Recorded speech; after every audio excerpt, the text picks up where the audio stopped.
Еркін Әуелбеков ескерткіші 2021 жылы 12 қарашада ашылған. Ескерткіштің биіктігі 6 метр, тұғыры 4,5, биіктігі, ескерткіштің биіктігі 2,5 метрді құрайды. Ескерткіштің авторлары сәулетші Ермеков Тоқтар. Бұл жерде тарихи тұлғаның бейнесін аша білген.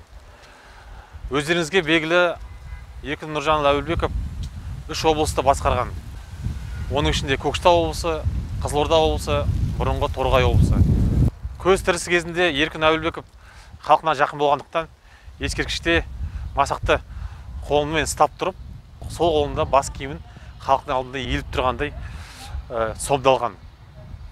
Яғни Қазақстанның экономикалық дамуына үлес қосқан үлкен тарихи тұлға, мемлекеттік қайраткері. Осы сәтті пайдалана отырып, баршаңызды республика күнімен құттықтаймын.